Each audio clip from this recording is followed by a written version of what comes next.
Morning students, आज हम reasoning का न्यू चैप्टर पढ़ रहे हैं जिसको ऑड मैन कहते हैं। बोर्ड पे लिखा हुआ है ये, बट याद रहे कई बार इसको क्लासिफिकेशन भी कहा जाता है कई जगहों पर। मैंने ऑड मैन इसलिए कहा कि हिंदी में देखेंगे अक्सर तो उसे बेमेल छाटिए लोग लिखा रहता है, बेमेल छाटिए। इनमें जनरली 4 ऑप्शंस होते हैं आपके, उन चारों में 3 सिमिलर होते हैं। तो 3 सिमिलर होगा और एक उस ग्रुप से अलग होगा, तो जो उससे अलग होगा उसको बेमेल मानेंगे, यही रूल है। ठीक है, तो हम देखें कि इनके लिए टाइप्स किस प्रकार के हैं और कैसे किया जाए। और मैं चाह रही हूँ इसको थोड़ा जल्दी करूँ क्योंकि बहुत इजी टॉपिक है, हम इसको जल्दी समझ लेंगे। और जब हम टेस्ट सीरीज़ करेंगे तो बहुत सारे टफ क्वेश्चंस भी लेंगे और उस समय हम ज़्यादा वक्त देंगे इसको। फिलहाल हम इससे आगे बढ़ते हैं।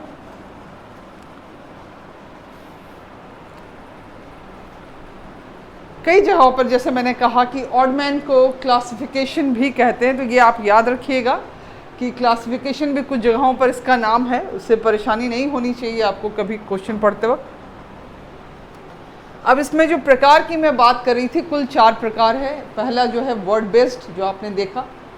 दूसरा है अल्फ़ाबेट बेस्ड। इसकी जो स्थिति है बहुत हद तक एनालॉजी से मेल खाती। जैसे एनालॉजी में हमने देखा था कि शब्दों पर आधारित थे, अल्फ़ाबेट मतलब कि ABCD पर आधारित थे। ये अल्फ़ाबेट पर जो बेस्ट क्वेश्चन होते हैं ये कोडिंग जैसे ही मेल खाते हैं, मगर उतना लेवल हाई नहीं होता, उससे थोड़ा इजी ही होता, बट वैसे ही होते हैं। उसी प्रकार से इनके क्वेश्चंस को डिज़ाइन किया जाता है। नंबर बेस्ड क्वेश्चंस भी आते हैं। नंबर बेस्ड से मेरा मतलब था डिजिट, जैसा कि आपने नंबर सीरीज़ में देखा और एनालॉजी में भी देखा था। तो इसमें 3 नंबर एक तरह के होंगे, चौथा जो बेमेल होगा वो हमें छांटना होगा। The last one vocabulary based, इसको ना भी लिखती तो आप समझ जाते हैं। एक क्वेश्चन आप लोगों को अक्सर देखा गया, वहाँ पर क्या करते हैं कि 2 वर्ड्स को एक साथ मिला देते हैं, 3 वर्ड्स को, और उसके बाद चौथा वर्ड जो है बेमेल होता। कैसा होता है हम बोर्ड पे देख लेते हैं। अब आती है बारीकी से क्वेश्चंस की संख्या कितनी होती है। एयरफोर्स नेवी में इसके क्वेश्चंस की मैक्सिमम संख्या 2 देखी गई है। जनरली एक ही पूछ कर रह जाते हैं, एक एनालॉजी से, एक ऑड मैन आउट से। आप कहेंगे इतना कम है फिर भी इतना पढ़ना होता है। ऐसा नहीं, आपका लेवल भी है थोड़ा आसान है। आप जैसे जैसे बैंकिंग, रेलवेज, SSC की तरफ जाएंगे इनका लेवल क्रमशः कठिन और कठिन होता चला जाता है और उनमें क्वेश्चंस की संख्या भी उनकी ज़्यादा है। और वो एक टॉपिक को कंप्लीट करते हैं तो 4-5 क्वेश्चंस उनके उस पर से आते हैं। आपके कोस्ट गार्ड में भी मगर क्वेश्चंस की संख्या इससे ज़्यादा होगी। आपको शायद पता नहीं है, बहुत बच्चों को ये पता नहीं होता। जब NDA का आप रिटर्न कर लेते हो, मैं कई बार सोची उस पर एक क्लास रखा जाए कि SSB में जाते हैं तो वहाँ भी आपको एक रिटर्न टेस्ट देना होता है जो IQ टेस्ट की तरह होता है। वहाँ आपको ढेर सारे रीजनिंग के क्वेश्चन सॉल्व करने होते हैं। तो उस पर हम कभी वीडियो बनाकर उस पर बात कर लेंगे, मगर अभी हम यहाँ से फोकस हटाना नहीं चाहते। तो हम आगे चलते हैं कि किस किस प्रकार के क्वेश्चंस हैं, उनको कैसे सॉल्व करना है। तो पहला प्रश्न हम देख लें। पहले तो ये ऐसे ही लिखा रहेगा जैसे यहाँ नीचे दिए गए प्रत्येक प्रश्न में 4 शब्द दिए गए। इन 4 में से 4 शब्द किसी प्रकार से, 4 नहीं, इन 4 में से 3 शब्द, सॉरी,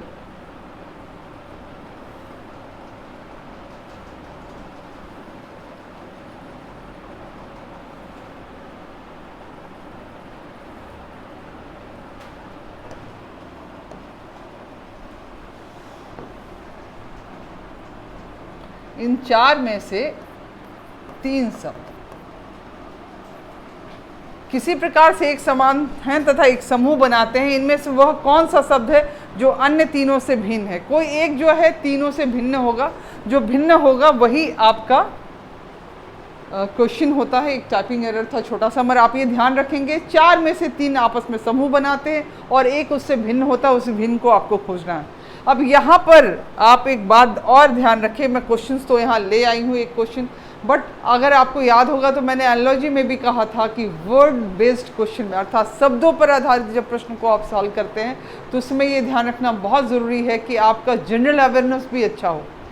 अगर जनरल अवेयरनेस आपका अच्छा नहीं है तो इसको बनाने में प्रॉब्लम होगी। कैसे, हम थोड़ा सा आगे बढ़ के देखते हैं। पहले ये इजी वन सॉल्व कर ले। कहा गया कि शिक्षक, व्याख्याता, सलाहकार, निजी शिक्षक में कौन 3 एक जैसे हैं। तो हमें पता है शिक्षक भी पढ़ाने का काम करते हैं।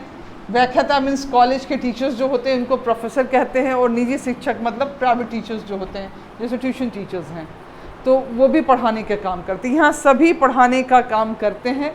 तो यहाँ कौन ऐसा है जो पढ़ाने का काम नहीं करता, वो है हमारा answer number C. C means सलाहकार जो है हमारा सी नंबर ऑप्शन, वो सिर्फ एडवाइस देता है, वो टीच नहीं करता, पढ़ाता नहीं, एडवाइस देता, ये बात ध्यान रहे। तो यहाँ ये बेमेल है हमारा, हम चेक करें आंसर सही है या नहीं, आंसर सी इज़ राइट। अब एक बात आती है, बहुत लोग कहेंगे हमारी हिंदी उतनी अच्छी नहीं है, हम क्या करें। तो यहाँ व्याख्याता का हो सकता है हिंदी इंग्लिश उनको नहीं आता हो, तो व्याख्याता मीन्स होता है कॉलेज टीचर्स को कहते हैं। तो आप जब ऐसा सिचुएशन आए तो याद रहे बायलिंगुअल होता, बायलिंगुअल मतलब दोनों लैंग्वेजेस में आपके क्वेश्चंस होते हैं, तो आप फिर इंग्लिश वाला भी चेक कर लेना। ये प्रॉब्लम इसमें बार बार आता है, ये टेक्निकल बात है, आप इसको समझें और आगे भी इसका आपकी ज़रूरत पड़ेगी, मैं आगे देखती हूँ। यहाँ तक तो क्लियर है, ये सभी लोग पढ़ाने का काम करते हैं, ये सिर्फ एडवाइस देते हैं, तो ये यहाँ से बेमेल है।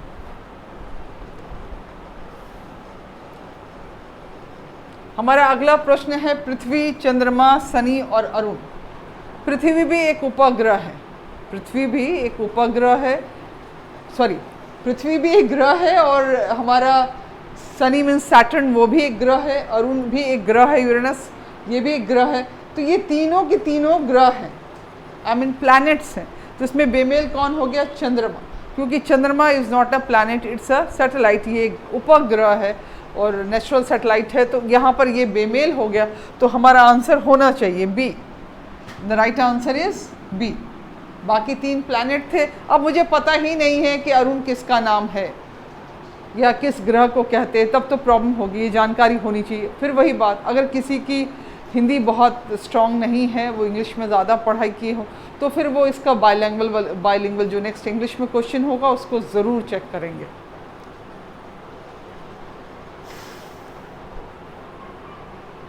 अगला प्रश्न की ओर चलते हैं। अगला प्रश्न है हमारा टेबल, स्टूल, कुर्सी, उपस्कर। टेबल सबको पता है, मेज को कहते हैं, इंग्लिश नेम टेबल, अब हिंदी में एक्सेप्टेबल है। कुर्सी भी हमारा फर्नीचर का एक हिस्सा है, वो भी आप जानते हो, और स्टूल तो खैर पता ही है, वो भी बैठने के काम आता है। देन व्हाट इज़ उपस्कर? उपस्कर क्या है? उपस्कर मीन्स होता है, ये एक हिंदी वर्ड है, एक्चुअली बोलचाल में इसका इंग्लिश इतना पॉपुलर है कि इसकी ओर हमारा ध्यान नहीं जाता है। आपने फर्नीचर वर्ड आप सबको पता, अगर मैं यहाँ लिख दी होती फर्नीचर तो किसी को प्रॉब्लम नहीं होती, क्योंकि फर्नीचर वर्ड से हम सभी परिचित हैं। तो फर्नीचर लिखा होता तो आप समझ सकते थे, पर उपस्कर जो है फर्नीचर का हिंदी वर्ड था जिसको यहाँ लिखा गया। अब यहाँ बात आती है, फर्नीचर भी तो फर्नीचर ही है, बट ऐसा नहीं है, ये सभी प्रकार हैं। कुर्सी भी एक प्रकार का फर्नीचर है, टेबल भी एक प्रकार का फर्नीचर, स्टूल भी एक प्रकार का फर्नीचर है। दैट मीन्स उपस्कर फर्नीचर कंप्लीट सोर्स की बात करें और बाकी सब उसके प्रकार है। तो यहाँ जो बेमेल है वो है हमारा उपस्कर, तो यही आंसर होना चाहिए हमारा। बेमेल से मतलब गलत नहीं, बट उस ग्रुप में मैच नहीं होना चाहिए, तो हमारा आंसर हो गया डी, उपस्कर फर्नीचर। बट उसके लिए उपस्कर समझ में आना चाहिए किसका नाम उपस्कर है। नेक्स्ट क्वेश्चन है दीवार, घर, छत, धरण। यहाँ थोड़ा हिंदी का ज्ञान ज़रूरी है, मैं बार बार कह रही हूँ, अगर हिंदी थोड़ी वीक है तो आप इंग्लिश में भी इसका क्वेश्चन ज़रूर देखना। घर आप सबको पता है, घर है, घर में क्या क्या होती है, दीवार होती है, छत होता है, रूफ जिसको कहते हैं, वॉल कहते हैं। देन व्हाट इज़ धरण? धरण क्या है? अगर आप ग्रामीण क्षेत्र से हैं तो लगभग सबको पता है, धरण कहा जाता है बीम को जो छत को सपोर्ट देती है। पहले ज़्यादातर घर जो होते थे खपरेल मिट्टी या टीन से बनते थे जब, तो उस ज़माने में क्या होता था, छत को सपोर्ट करने के लिए लकड़ी के बीच बीच में लट्ठे लगाए जाते हैं, दैट इज़ कॉल्ड धरण। अभी भी होता है पक्के मकानों में भी, मगर उसको अब बीम कहते हैं, ठीक है। तो बीम इंग्लिश वर्ड है, या उसको जो अभी पक्के मकानों में आप बीम सबसे परिचित है, मगर धरण नहीं सुना होगा। तो धरण is also a part of house, घर का ही एक हिस्सा है। तो सभी यहाँ पर पार्ट ऑफ घर है, ये भी घर का हिस्सा, ये भी घर का हिस्सा, ये भी घर का हिस्सा, तो बाकी सब पार्ट है और एक कंप्लीट है। जो कंप्लीट है वो मेल नहीं खा रहा है, क्यों? क्योंकि बाकी पार्ट्स की बात कर रहे हैं। यहाँ अगर डोर होता, दरवाज़ा होता तो वो भी सही हो जाता, चारों के चारों सही हो जाते। तो अभी हम इस मान सकते हैं कि यहाँ जो घर है वो बेमेल है। इसको क्लियर कर लो, बहुत कलरफुल हो गया तो देखने में अजीब सा लग रहा है। तो इस हिसाब से देखा जाए तो घर हमारा यहाँ बेमेल है। देखें सही आंसर है या नहीं, तो राइट आंसर इज़ बी। समझ आ रहा है? आपको थोड़ी हिंदी समझ में आनी चाहिए, नहीं तो फिर आप इंग्लिश वर्ड्स देखना, वहाँ दिख जाता आपको। नेक्स्ट क्वेश्चन है हमारा तोता, कोयल, हंस और गौरैया। तोता जो है बोलता है, अगर आप उसको ट्रेनिंग कर दे तो बहुत लोग इस तरह के क्वेश्चंस में ऐसा भी लॉजिक लगाते, मगर लॉजिक लगाते वो बेसिक चीज़ों का थोड़ा ध्यान रखना। उससे ज़्यादा इम्पॉर्टेंट है उड़ सकता है कि नहीं, कौन पानी में ज़्यादा रहता है या पानी में तैरता हुआ वक्त बिताता है, इन सब चीज़ों के पहली कंपैरिजन करना। और ऐसी बात है तो कोयल को भी थोड़ी ट्रेनिंग दे दी जाए तो वो भी डिफरेंट तरीके से गाता या बोलता है। तो अगर इस बिंदु पर हम जांच करें तो यहाँ पर तोता भी उड़ सकता है, कोयल भी उड़ सकता है, गौरैया भी उड़ सकती है। नहीं उड़ सकता है तो वो हमारा हंस। तो यहाँ जो बेमेल है वो हमारा हंस है। राइट आंसर इज सी, जैसा कि आपको स्क्रीन पे दिख रहा है। बट हमेशा क्वेश्चंस इतने आसान होंगे ऐसा नहीं होता है वर्ड में। मैं कह रही हूँ क्वेश्चन ऐसा भी हो सकता है, एग्जाम्पल के तौर पे हम लिख लें। मान लीजिए क्वेश्चन है हमारा लीरा, रूबल, टाका, किताब। अब इनमें से बेमेल कौन है? सपोज करिए हमें पता ही नहीं है what is lira, what is rouble. टाका तो सुना ही होगा, बांग्लादेश की मुद्रा का नाम टाका है। तो जाहिर सी बात हम सही आंसर तक नहीं पहुंचेंगे।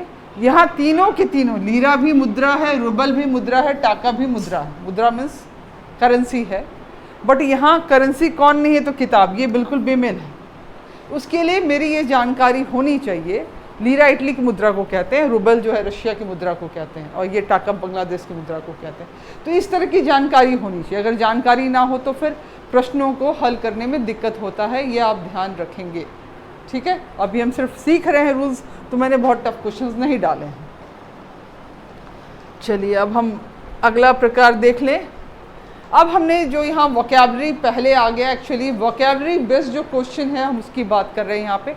वोकैबलरी बेस्ड क्वेश्चन क्या होता है? जैसा मैंने उसमें कहा कि इसका कोई टाइप नाम रखना उचित नहीं, फिर भी मैंने रखा है। एक्चुअली इसमें आपको हिंदी में फिर इसका बाइलिंगुअल नहीं मिलेगा, केवल इंग्लिश में ही पूछा जाता है, और आपके एयरफोर्स नेवी में ज़्यादा पूछते हैं। ये बाइलिंगुअल ना होकर केवल इंग्लिश में होता है, तो दैट मीन्स इंग्लिश में वो वर्ड आपको परिचित होना चाहिए। अभी क्वेश्चंस आसान है, जब टफ होंगे तब वर्ड स्टॉक आपका बहुत वैल्यू करता है। हम देखें ये कैसे दिया गया है। यहाँ दो दो में पेयर्स में क्वेश्चंस में है। शर्ट ड्रेस का एक प्रकार है, लाइब्रेरी के अंदर किताबें रहती हैं, फर्नीचर का एक प्रकार टेबल है। दैट मीन्स एक कंप्लीट सोर्स की बताया, दूसरा उसका टाइप बताया। इसी तरह से ये तीनों हैं। मगर अगर आप इसकी बात अगर करते हैं बॉय एंड गर्ल की, तो ये यहाँ नहीं है। उसकी ये दोनों जेंडर की बात करें, मेल फीमेल की, और यही रहता हमारे पास ह्यूमन बीइंग और बॉय, तो ये भी सही माना जाता है। मगर इसने वैसा नहीं किया, कंप्लीट सोर्स और टाइप नहीं बताया है, तो यहाँ पर ये बेमेल है। हम देख लेते हैं। बिल्कुल सही आंसर हमारा बी है। क्लियर? तो ये हमारा वोकैबुलरी बेस्ड क्वेश्चन था। हम आगे बढ़ें।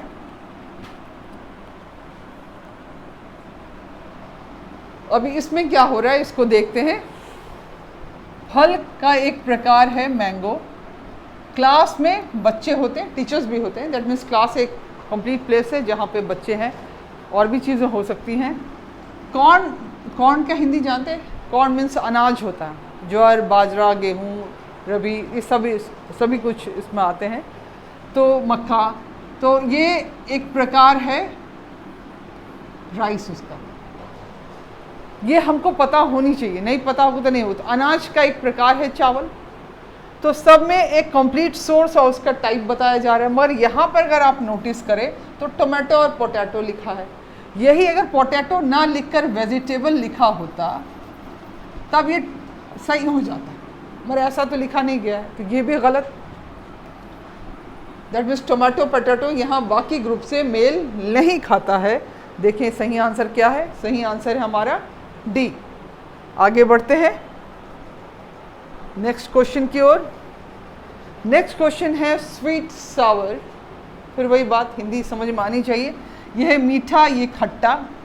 इन आउट अंदर बाहर, ऊंचा नीचा। तो स्वीट और सावर से क्या पता चला, साइनोनाइम्स है कि एंटोनाइम्स है? ये समान अर्थक ना होकर विपरीत अर्थक है, दैट मीन्स एंटोनाइम्स है। तो हम देखें बाकी एंटोनाइम्स है कि नहीं। इन आउट अंदर बाहर, ये भी एंटोनाइम्स। अप एंड डाउन, ये भी एंटोनाइम्स। अनहैप्पी सैड, इसमें क्या स्थिति है? अनहैप्पी और सैड में अगर आप देखेंगे तो अनहैप्पी मतलब उदास, सैड मतलब भी उदास होना, अनहैप्पी नाखुश को भी कहते हैं। तो ये दोनों जो वर्ड है ये एंटोनाइम्स ना होकर साइनोनाइम्स हैं, और बाकी सब एंटोनाइम्स हैं। तो चूंकि ये बाकी सारे एंटो हैं तो ये यहाँ पर बेमेल हो गया। क्लियर है? तो ये थोड़ा वर्ड स्टॉक जैसे जैसे बेटर होगा और आसान होगी। अभी तो ये बहुत आसान है, इससे लेवल बहुत अच्छा रहता है, थोड़ा आगे ही रहता है। आंसर हमारे बी है, दिख गया। अब हम आगे बढ़ते हैं नेक्स्ट क्वेश्चन की ओर। लाइट हैवी, लाइट मीन्स हल्का, हैवी मीन्स भारी। दैट मीन्स हल्का का उल्टा भारी होगा। ये एंटोनाइम की बात कर रहा है। हम देख लें बाकी हुई एंटोनाइम्स में है क्या? बिग, लार्ज नहीं। बिग मतलब भी बड़ा होता है, लार्ज मतलब भी बड़ा होता है, अर्थात ये साइनोनाइम है। ये जो है साइनोनाइम है, समान अर्थक है। ब्रॉड, वाइड, ब्रॉड मीन्स चौड़ा, वाइड मतलब भी चौड़ा, ये भी समान अर्थक है। टाइनी, स्मॉल, टाइनी मीन्स भी छोटा, स्मॉल मतलब भी छोटा, तो ये भी समान अर्थक है।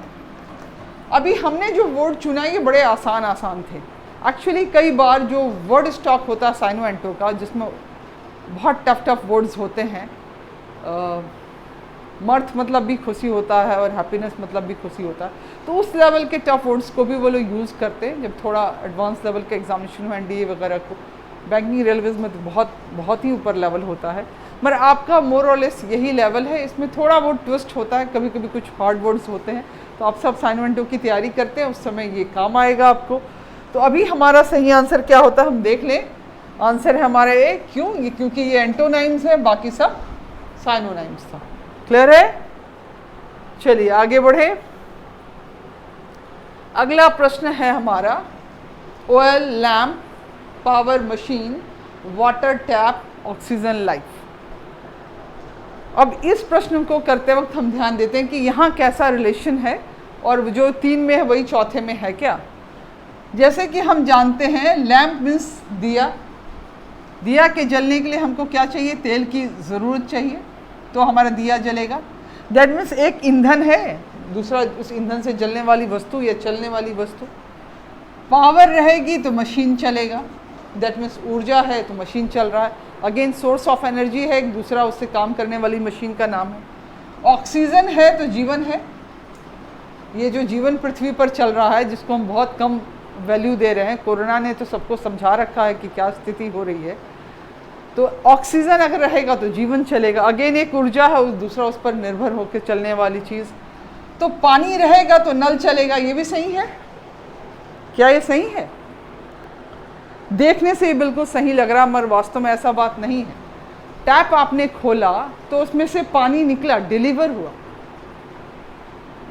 टैप आपने खोला, एनर्जी आपने टैप को खोला तो उससे पानी डिस्चार्ज हुआ। पानी की वजह से नल नहीं चलता। अगर वाटर और वो रहता, जो मशीन बनी थी जिसको भाप से जो चलने वाली स्टीम इंजन, तो वो सही होता। वाटर एंड स्टीम इंजन रहता तो भी हम इसको सही मान लेते। टैप से पानी निकलता है, टैप की वजह से वाटर चलता नहीं। कई बार नहीं भी टैप वाटर रहेगा तो भी आप उसको खोल सकते हैं, उससे प्रोडक्ट जो बाहर आ रहा है वो है हमारा वाटर। ठीक है? और स्टीम इंजन होता तो ये सही होता। तो यहाँ पर बेमेल कौन हो गया? B number. देखने में ऐसा नहीं लग रहा, मगर आप लॉजिकली सोच के देखिए, आपको बात समझ आएगी। तो सही आंसर है हमारा बी। हम आगे बढ़ते हैं। अभी जो ये क्वेश्चन है ये बेस्ड ऑन अल्फ़ाबेट है। बेस्ड ऑन अल्फ़ाबेट से मेरा मतलब है ये क्वेश्चन आपके कोडिंग से बहुत मेल खाता है। उतना लेवल हाई नहीं है, उससे थोड़ा कम है। समझाने का क्रम था तो बहुत कड़े क्वेश्चन, टफ क्वेश्चन नहीं लिए गए। फिर भी देखें क्या हो रहा है। यहाँ अगर आप नोटिस करेंगे तो सभी में बहुत गया। एस के माइनस में चल रहा है। अगर आप ऐसे के से चले, के I J K, L M N O P Q R S, 8 घर आगे या 8 घर माइनस किया गया है, तो लगभग ऐसे ही है। यहाँ भी डी से यहाँ प्लस में चल रहा है, D E F G H I J K L M, तो यहाँ 9 घर हो गया। यहाँ देखिए जेड और एल में भी माइनस है, तो ये करीबन 13 इधर हो जाएंगे, एल एम 14-15 वर्ड इसमें भी माइनस हो जाएंगे। तो कोई सीक्वेंस नहीं दिख रहा है, तो हम इसको थोड़ा दिमाग लगाएं तो क्या है, यहाँ पर आप नोटिस करेंगे पी क्यू लगातार है, P Q is continuous word अगर आपको ABCD याद है। बाकी यहाँ कोई कंटिन्यूस नहीं है, सब में गैप है। और ये सिचुएशन रहे तो इसका मतलब है कि ये यहाँ पे बाकियों से मेल नहीं खाता। यही हमारा आंसर हो गया, समझ रहे हैं ना। फिर हम आगे बढ़ते हैं।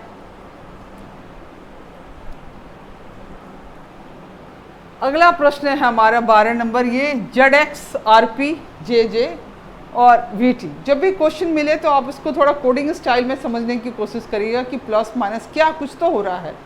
अब यहाँ अगर आप देखेंगे तो ये दिख रहा है, बहुत गैप नहीं है। ZX आपको पता ही होगा, दैट मीन्स XYZ। अगर पीछे से ZX लिया गया है, मैं एक बार इरेज कर लूँ इसको, तो अगर आप देखें तो ZYX है ना। अगर RP को देखें तो PQR, और इसको भी देखें तो VT को TUV। मगर अगर बारी आई JG की तो इसमें है GHIJ।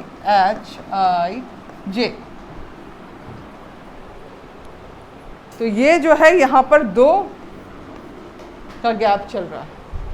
अगर 2 का गैप चल रहा है तो यहाँ क्या हो रहा है, बाकियों में एक ही का गैप लेके चल रहा था। इसमें 2 अल्फ़ाबेट का गैप है, जो कि कोडिंग में आपने बहुत बार ऐसा बनाया हुआ। तो यहाँ बेमेल कौन हो गया, ये वाला। तो हम देखें राइट आंसर हमारा है क्या, राइट आंसर है हमारा सी। क्लियर है। चलिए नेक्स्ट क्वेश्चन, XYOP। ये थोड़ा आसान है, आप देखेंगे तो XY पीछे से चल रहा है, BC पीछे से चल रहा है, OP पीछे से कंटिन्यूस फॉर्म में है। मगर इसकी भी बारी आएगी तो ये सीधा चल रहा है JK आगे से। बाकी सब पीछे से जा रहे हैं, आगे से जा रहा है। तो यहाँ बेमेल कौन हो सकता है, C। हम देख लें आंसर सही है कि नहीं। आंसर है हमारा C। अभी हम नेक्स्ट क्वेश्चन की तरफ चलते हैं। DHG CGI HLK, यहाँ क्या हो सकता है, HG ये तो कंटिन्यूस है, NM ये भी कंटिन्यूस है, LK आगे क्या स्थिति है, DEF 2 छोड़ के GH लिख दिया, HIJ छोड़ के LK को लिख दिया, JKL को छोड़ के MN कंटिन्यूस लिख दिया। ठीक, यहाँ पे क्या हो गया, नहीं यहाँ ऐसा नहीं है, DEFG इतना छोड़ के तब IJ को कंटिन्यूस लिखा। बाकी सब में केवल 2 वर्ड को स्किप किया जा रहा था, 2 वर्ड स्किप करने के बाद बाकी को कंटिन्यूस लिख दिया जा रहा था। दैट मीन्स ये यहाँ बेमेल है, B नंबर। आप ध्यान रखना, जो भी कोडिंग के नियम रूल्स वगैरह आपने पढ़े हैं आप उनको भी ट्राई कर सकते हो, आपको उससे जल्दी समझ में आएगा इस सेक्शन को बनाते वक्त। ठीक है, तो हम आगे बढ़ते हैं। फिर आंसर देख लें, हमारा आंसर है B, ये बिल्कुल सही है। आगे बढ़े।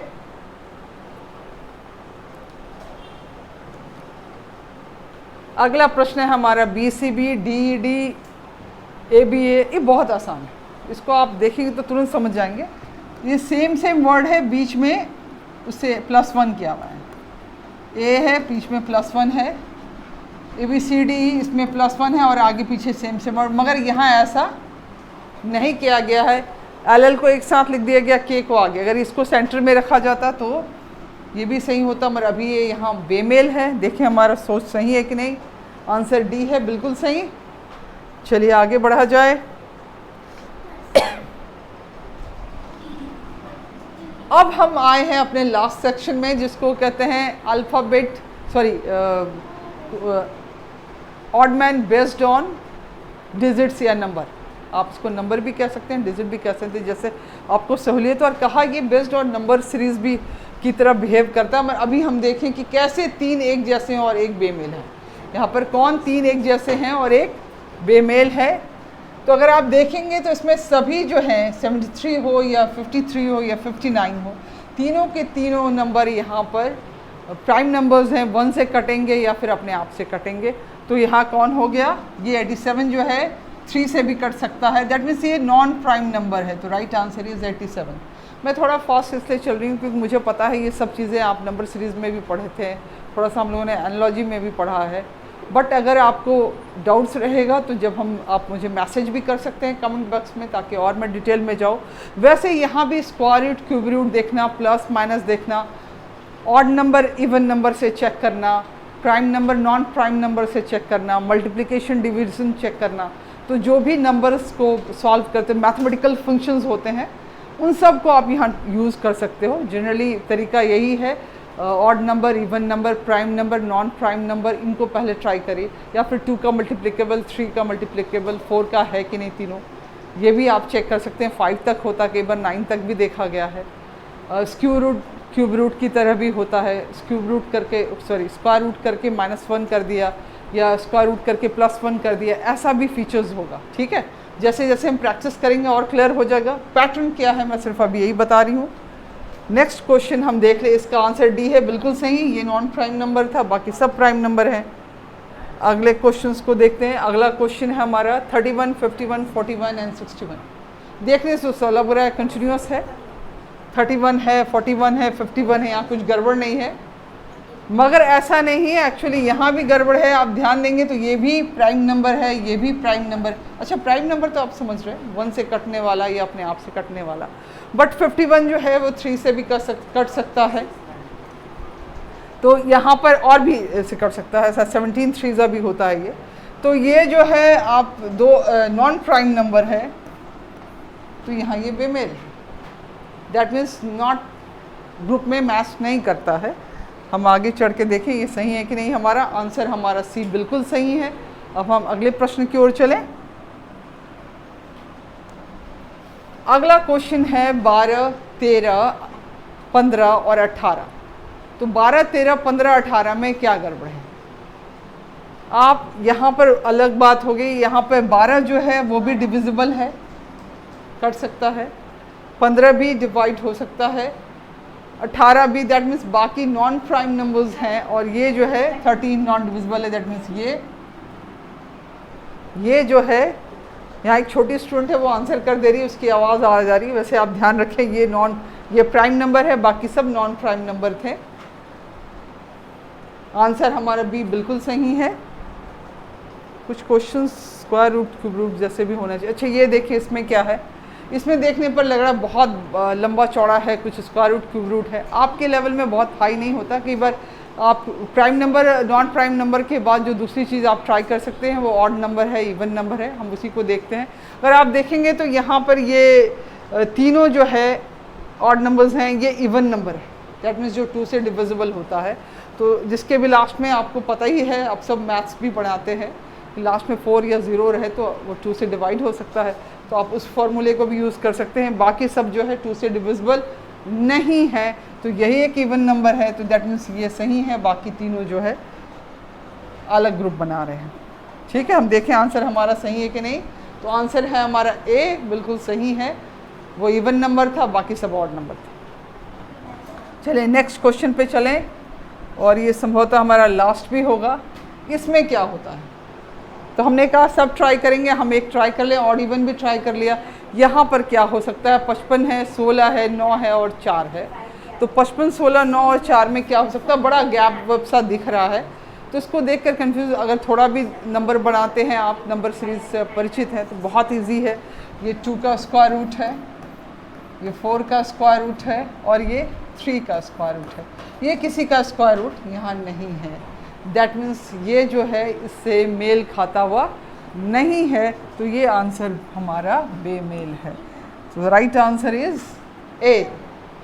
तो इस प्रकार से मैंने आज कोशिश की कि आपको थोड़ा स्पीड अप करके सिलेबस को आगे ले जाऊं। बहुत ज़रूरी नहीं है कि हम बहुत स्लो जाएं, ये रूल्स समझने के लिए आप एक बार रूल्स समझ लेंगे तो आपको समझ में आ जाएगा।